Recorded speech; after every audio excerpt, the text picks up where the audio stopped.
One of them that we kind of knew and felt about, that being Riley Leonard, quarterback at Duke, makes this announcement. He's going into the portal, commits to Notre Dame, but other ones too. Tyler Van Dyke at Wisconsin, Grayson McCall commits to NC State, Rocket Sanders to South Carolina, which I hate that fit for him. Absolutely hate. Kyle McCord obviously says that he's going to move on from Nebraska, and others we'll talk about when they start committing as well. But let's talk about some of these commits to some of these schools, specifically the quarterbacks. What have you thought so far? Well, to get to Riley Leonard first, this is easily the most impactful and the most important.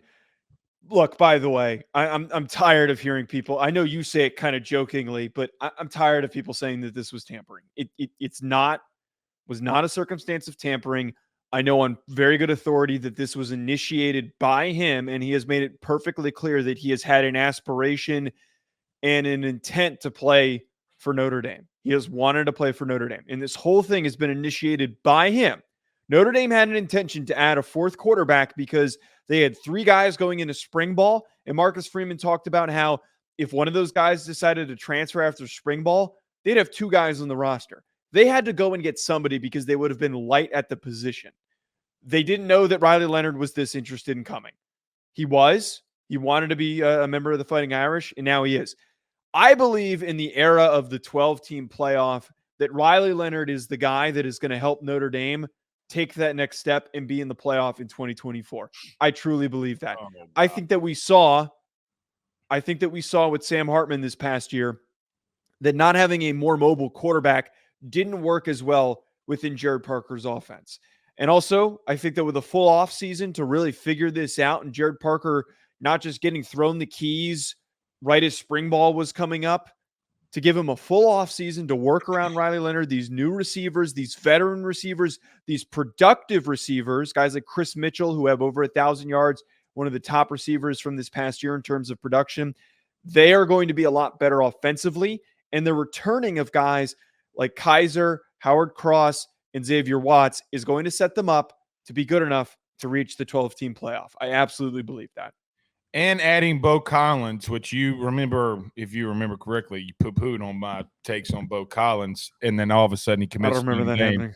Oh, well, you completely did. You completely poo-pooed on Bo Collins, and you were like, oh, no, he's not that good. Slow your roll on the playoff. Slow your roll. Because, listen, Riley Leonard, I get what you're saying, had a really good 2022, ran for 700 yards, had 13 rushing touchdowns, threw for another 20 in 2022. He was hurt this past year. And the question becomes is that going to be a lingering thing, or is that a one-time thing? Is that a one-season thing? Now, when healthy, the kid can really play. And I agree that their offense changes, and there's a different dynamic at Notre Dame.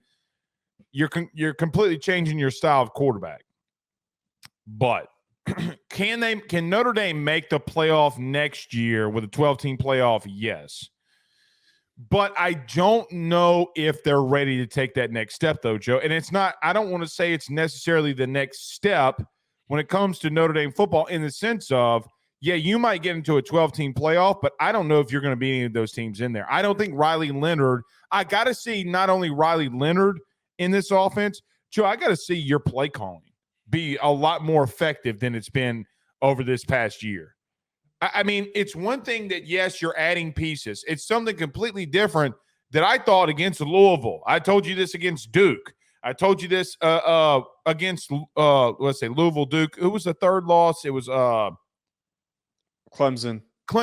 Oh, God, when we talked about Clemson, they can't move the football in the second half. And when we were talking, previewing or recapping that game, I just need to see better offensive play calling, design, scheme before I'm ready to go there with them, right? Defensively, I don't think that there's is or will be any issues.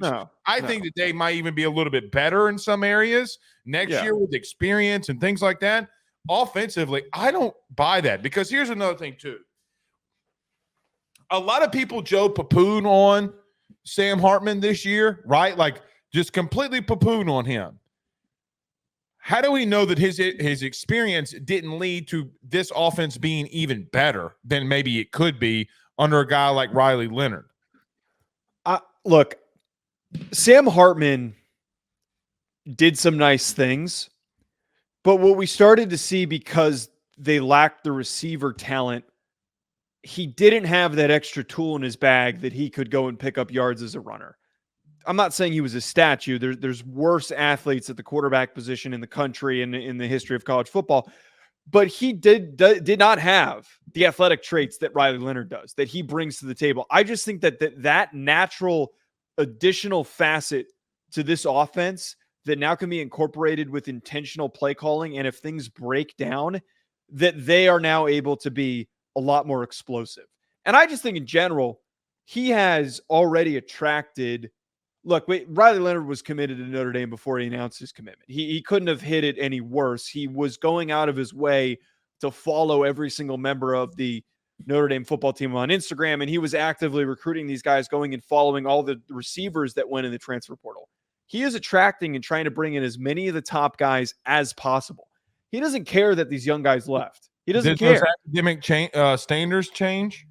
Well, so this is the other part of this, why I'm really optimistic on what this signals to me, because he's coming in technically not as a graduate transfer, but as an undergraduate.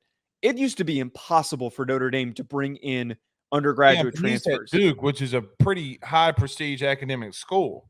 But for the other guys and a number of other guys that they brought in the portal, and just in general, it is signifying two things to me. One, that there's far more leniency and willingness to bring in these transfers and to work around the academic restrictions to allow them to come to Notre Dame now. But most importantly, they're spending money.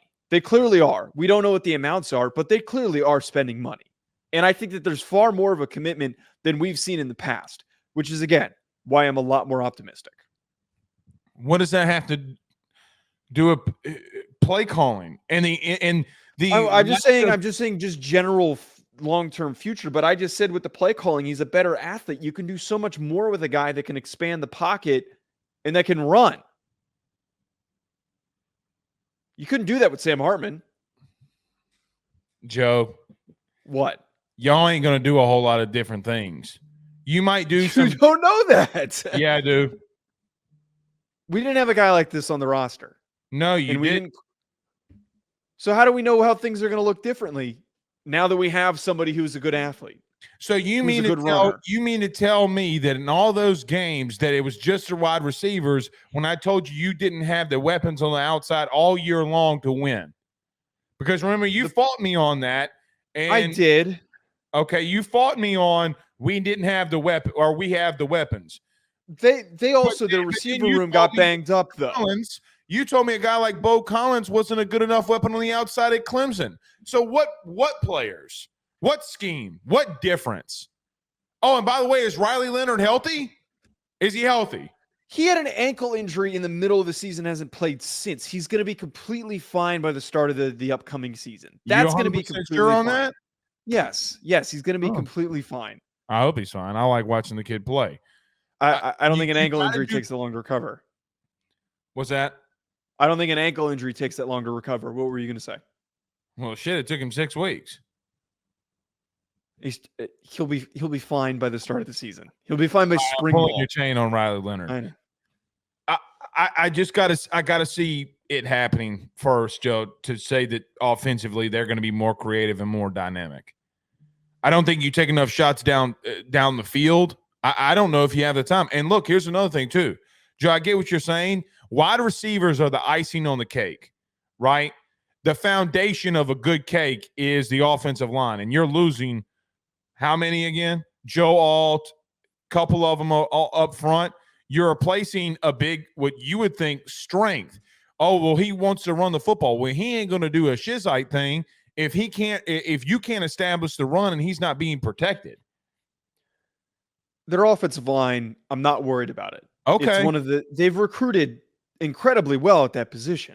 Experience plays into this. I get that. I understand that. And there probably could be some growing pains. Who else recruited a really good offensive line? Who? Alabama. And it took them it took them time. Now they're going out again and like in the SEC and dominating a team like Georgia. But they're right? doing it now. It took them half the Sure. season, but they're doing it. But you ain't got Nick Saban on the sidelines either. So they can afford to have units struggling. I don't know if you can. Not with the play calling that I saw this year from Notre Dame. You know that. You're lining up in 11 personnel under center and going 34 dive.